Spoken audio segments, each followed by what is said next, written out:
doon sa mga kabling So, malalaki. yun ay, ano yan, Ngayon, technical. kailangan pasanin na ng taong bayan Sandali yun? lang, sandali lang. Oh. Ganun ba yun? Tinatanong mo muna kung ano Hindi, yung mainit na ulo ko eh. Sandali lang, cool ka na. Tinatanong mo pa lang yung Oh. ako ano systems Ano loss. ba yung system? So, Eto pa. So, yun ang technical. Eto pa. Yun any operation eh. Okay. Pagdating naman daw sa kuryente, eto ang kanyang paliwanag. Oh, When you push electricity through the copper wires, there will be a resistance. may resistance. Oh, diba, nilagyan mo ng kuryente, Oo. so may resistance. Okay. The longer the lines are, the higher the losses will be. Alam ba, kung gaano kalayo yung bahay mo, Oo. wala dun sa source ng kuryente, ang dami nga namang wire na may iwanan Siyempre, ng oo. kuryente, yun yung isa sa systems loss. Okay. Kaya ang kanyang conclusion, it is not a question of inefficiency. It's just the way it is. There's a cost to it. So the real question is, eto na ang malaking pinagtatalunan ngayon. Ang malaking tanong daw po ay, Who bears the cost? who? Bears the cost. Sino yung papasan? Oo. At sino yung magiging kumbaga magiging sakripisyo Aha. para sa bayad Oo. na yan. Sino magbabayad? Sino magbabayad? Nung nawawala na yun, di ba? Oo. Well, as simple as this, no? Sa isang negosyo, natural, talagang merong systems loss. Napakaraming negosyo eh. Oo. May systems loss eh. Totoo. Gaya nung paggawa mo ng tinapay. Hindi naman yung pag binuo mo yung arena, yung minasa, lahat yun, mabubuo Ay, tinapay. totoo May naman, tatapong ka rin. May maiiwan sa lamesa. May maiiwan sa lamesa. At saka yung mga natatapon niya. Yes, Oo. pero sa tubo, covered siya. Oo, siningil mo sa konsyo. Siningil mo. Oo, siningil mo. Ay, pero halimbawa, iba naman yan doon sa gumawa ka ng mga tinapay, di ba? Oh. Eh, yung isa mong panadero, nakakuha ng kuha. Yes. Ako ng tago. Kinain na kinain. Ay, hindi mo naman pwede singil yun. Bakit may sisingil sa amin? So, linawin nila rito yung systems loss na nakaw, yung mga jumper, Yan. okay? Yung mga Pilferage. pilferage. Oho. Kasama rin sa systems loss nyo, bakit ang consumer na nagbabayad ng tama ang magsasuffer nito? Bakit hindi nyo paigtingin ang inyong seguridad para maiwasan itong systems loss na ito? Oho. No? Well, naunawaan din naman natin, oo nga, napakalaki. Tens of billions, ang sabi niya, no? Sabi niya, oh. Oh. Napakalaki. Naunawaan po natin yun. Pero siguro, mas maunawaan natin, siguro, ilagay natin sa gobyerno. No? Oh. Gobyerno nagsabi, tanggalin na yung systems loss na yan. Pero bilang kapalit, tutulungan namin ang mga electric company na pangalagaan yung kanilang kumpanya. Yung mga magnanakaw niyan, paghuhulihin namin yan. Parurusahan yan. Parurusahan Mga namin jumper na yan. Mga Oo. jumper na yan. Oh. Diyan ako may duda. Yan. Ano sabi? Anong gagawin? Huhulihin. Dadakpin daw. Sinong hulihin? Yung mga nagnanakaw ng Naku po. kurente, nagnanakaw ng kung ano-ano. Ulitin mo nga, sinong hulihin? Yung mga Mga nagnanakaw ng kuryente. Oh. Mga nagnanakaw, hulihin? Hmm. Baka yung nagtuturo. Nung nagnanakaw, hulihin. Oo nga. Hindi. Yan na nga pala uso Ano ngayon. bang bago ngayon? Yan na uso. Pero ito, Kapag ka nagturo ka na magnanakaw, huli ka. kaya ikukulong. Mabigat ang laban pala ngayon. Pero seryoso ha, Oo. ito ang kanya pampaliwanag. Kung bakit tinatanong niya yon, Jen. Okay. Siguro sa unang tingin mo nga naman ay, nga, no, bakit mo tatanungin yan? Sa'yo, negosyo nyo yan, di ba? Ito pa kanyang paliwanag, para patas tayo, di ba? It's a big bill.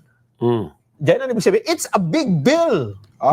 Malaking bayarin. Ayan. Oo. For the Akala industry. ko malaking bilbil eh. Malaking bilbil. It's a big bill for the industry Oo. because it cuts across, ito yung dinadaanan lahat yan, ha? Generation, transmission, and distribution. So ang kanyang paliwanag dito, sa lahat ng yan, may systems loss. Ang dagdag pa niya, the bill is too big for the industry to absorb all of it. Yun daw binabayaran natin sa systems loss, sa salita, Sobrang laki. ay napakalaki yan sa industriya. Hindi kayang i-absorb. Hindi kayang i-absorb ng kumpanya. Kaya ang dagdag pa niya, so there's got there's got to be that discussion. It's going to impact the entire power industry in this country. Oho. At dinagdag na nga yun, yung it is not a small matter. Okay. So who's going to pay for that? The Ito'y- industry? Oho. The industry? Oh, tinuturo kami. Kami ba magbabayad yan? It's going to cost tens of billions Nako. of pesos. Ang gastusin dyan ay tens of billions. Ano? We will not survive. Hindi kami makakasurvive dyan. Hindi kami. Teka muna, ano ba talaga ang sabi ng Pangulong Bongbong sa SONA?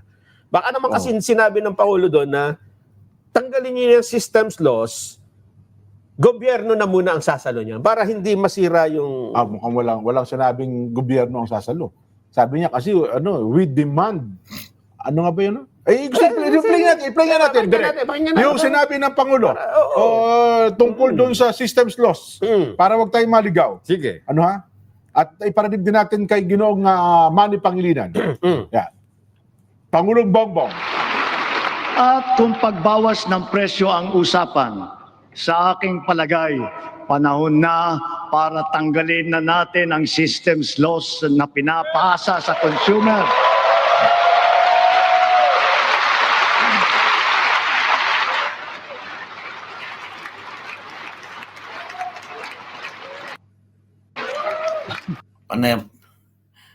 Panay ang palakpak ni Rapi Tulfo, amo niya. Asan ba si Rapi Tulfo? Asan ba? Ulit. Dali. Yeah. Manny Pangilinan. Yeah. Pangulong Bongbong. At kung pagbawas ng presyo ang usapan, sa aking palagay, panahon na para tanggalin na natin ang systems laws na pinapasa sa consumer. Ayan ang si Rapi Tulfo.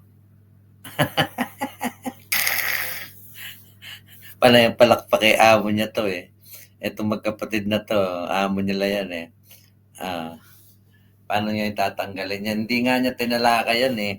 Kaya nga si Marcoleta, isa pa sa naging kay Marcoleta, yung pag ano niya diyan sa sa kuryente, no? Yun yung isa sa dahilan kung bakit napag-initan din siya ng todo ng mga oligarko, no? Alam niyo kasi, yung kuryente kasi at saka tubig, matagal ko nang sinisabi. Siyempre, hindi naman, sino ba naman tayo para paniwalaan. Kaya lang, ang tubig kasi at kuryente, dapat yan, ang nagpapatakbo niyan ay ang gobyerno. Hindi dapat pinagkakakitaan yan. Kasi, basic need ng tao yan eh. Hindi mabubuhay ang tao kung walang tubig at walang kuryente. Hindi sila tatagal. Kumbaga, maraming magkakaroon ng problema kapag walang kuryente. So dapat yan na ang nagmamanage niyan ay gobyerno. Dapat yan non-profit yan, hindi dapat pinagkakakitaan yan kasi yan ay para sa tao, basic need niya ng mga tao. Dito lang naman sa Pilipinas ako nakakita ng, ewan ko sa ibang lugar, pero halos lahat yata ng bansa na mauunlad ang may hawak ng elektrisidad at saka ng mga water supply ay gobyerno. Kasi nga, yan ay serbisyo para sa tao. Tayo lahat, ibinenta, isipin mo, binenta yung tubig, binenta yung kuryente, binenta yung airport. Lahat ibinenta yung mga supposed to be ay ang nagpapatakbo ay gobyerno. Binebenta nila kasi nga magandang pagkakakitaan. Pinagkakakitaan nitong mga oligarko. Kaya nga yung mga oligarko na yan, kung papansin ninyo, talagang kinokontrol nila yung nagiging presidente. Ang ayaw lang nilang presidente dito sa ating bansa na ay si Presidente Duterte, sapagkat hindi nila na-control ito si Presidente Duterte. Pinagbayad nga sila ng tax. Kasi yung mga oligarko na yan, mga negosyante yan. Kumikita yan ng sobra-sobra, hindi lang basta kita. Pag medyo yung kita nila, halimbawa, ang kita nila 1 bilyon, pag nabawasan mo ng 100 milyon yan at naging 900 million na lang, 900 na kumbaga nabawasan mo ng 1% lang o 2%, magrereklamo na yan. Kaya nga, kung papansin ninyo, yung mga oligarko na yan, lagi nilang gustong kontrolado ang Kongreso at ang Presidente. Naglalabi sila lagi dyan. Katulad nitong kuryente, ang tagal na nito sinasabi ko, hindi nila dapat ibinenta binenta kasi ng dilawan nito eh. Oo, kinumpis ka na nung araw ng mga Marcos siya, binenta lang ng, pati yung tubig, ibinenta. Makakatulong daw sa kung hindi nyo kayang patakbuhin ng elektrisidad at tubig sa isang bansa, hindi nyo kayang patakbuhin ng buong Pilipinas. Isipin mo, kuryente lang hindi nyo kayang i-manage, tubig lang hindi nyo kayang i-manage. Paano nyo ma-manage yung buong Pilipinas? Di ba? Ganun lang ang logic doon. Kung talagang ang presidente ay tapat sa taong mahihirap, dapat kinukumpiska nila yung kuryente at saka yung tubig. Isipin mo tubig, no? Sino nagpagawa ng mga pipeline yan? Gobyerno. Gobyerno nagpagawa ng pipeline yan. Sino nagpagawa ng dam? Gobyerno. Saan galing ang tubig? Sa langit. Walang puhunan yung mga oligarko dyan sa pagpapatakbo ng tubig. Naniningil lang sila, tapos ang taas-taas pa, wala naman silang naitutulong sa Siyempre, may mga ipinapangakong kuno, ganito. Wala naman, hindi naman natutupad eh. Yung kuryente, alam mo, yung system loss na yan. Kung iyan sana ay gobyerno ang nagpapatakbo, sabihin mo nang may system loss talaga na dapat, kumbaga, pagdaloy ng medyo, parang, sabi nga niya, nangigib ka ng tubig, medyo hindi mo na dapat ipasa sa consumer. Kung ikaw ang gobyerno, so shoulderin mo na yun. Kasi non-profit naman ang gobyerno kasi hindi pwedeng pagkakitaan. Ang kailangan ng gobyerno kasi ang trabaho ay pagserbisyuhan ng taong bayan. Kung halimbawa may mga system loss, pwede kasama na sa ng gobyerno yun. Kaysa naman sa halimbawa, katulad niyan, kung yung system loss ay hindi pumayag ito si Pangilinan, tsak namang hindi papayag, baka makipag-bargain ang gobyerno. Sige, kami magbabayad ng system loss. Huwag nyo na lang ipasa sa taong bayan. Still, galing pa rin sa buwis ng taong bayan. So, bakit hindi na lang kuhanin yung tubig at kuryente? Kasi napaka-importante niyan. Ibinenta nyo ng ibinenta, pinagkakitaan nyo. Tapos ngayon, nung nagre-reklamo, hindi naman naniwala kayo niya kay Bongbong na tanggalin na yung system loss. Kailangan mo pang gumawa ng batas para tanggalin yan. Sa tingin mo, yung mga katulad ni Rapi Tulfo, kunyari palakpak. Sa tingin mo, papayag yan na mawala yung system loss, malugi yung kanyang amo. Di papayag yung mga kongres. Malabong matanggal yan at unless i-take over na lang ng gobyerno yung kuryente at saka yung tubig.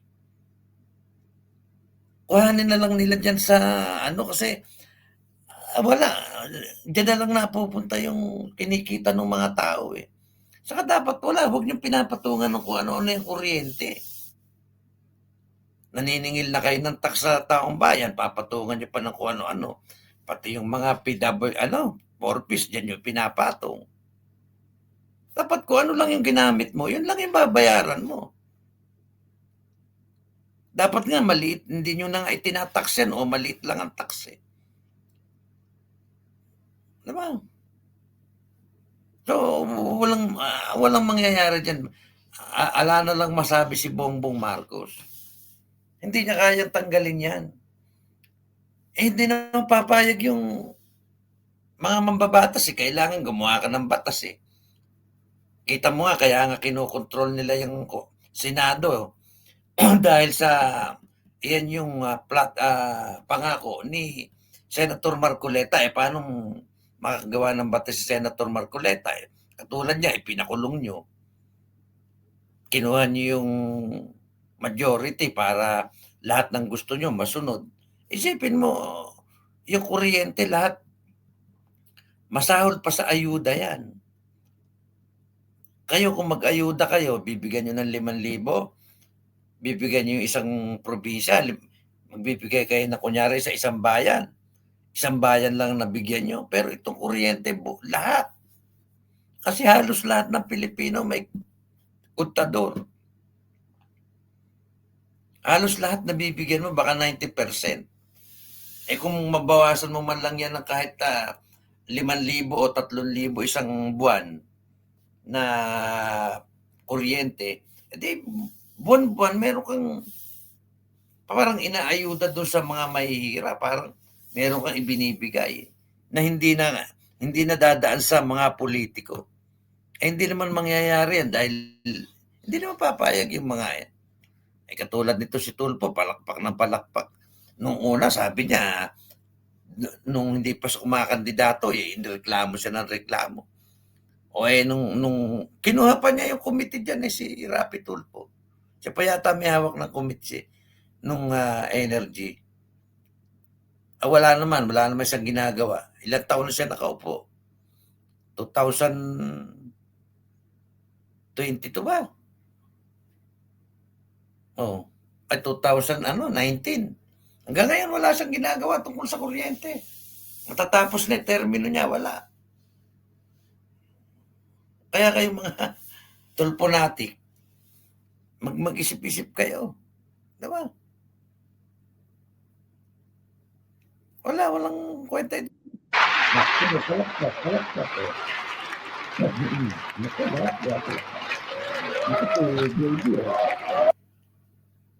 Ito si JB, ito si Risa, ito mga senador na ito. Tingnan nyo, palakpak kayo ng palakpak. Bakit ngayon lang sinabi, dapat noon yung pinag-uusapan yan, hindi nyo nga pinapansin si Senator Marcoleta Diba? Ngayon, mga uto-uto itong mga putangan to. Palakpak kayo ngayon ng palakpak. Samantalang noon pa yan, sinasabi ni Senator Marcoleta, congressman pa siya, hanggang sa naging senador siya, yan yung kanyang flagship na, kumbaga, yan yung kanyang pangako. Anong ginawa nyo? Tinanggal nyo sa pagka-Senate President si Cayetano para, kasi pag nasa minority ka, yung mga batas na gusto mong isulong, malabo. Kailangan nasa majority ka. Itong si Subiri, tignan mo, sip-sip ang itsura. Ito si Ejercito, si JB. Nakaw, hindi na iboboto ito. Di ba? Tumayo pa si Subiri, Takinan mo. Ang tagal ng problema niyang system loss na yan, ngayon ka lang pumalakpak.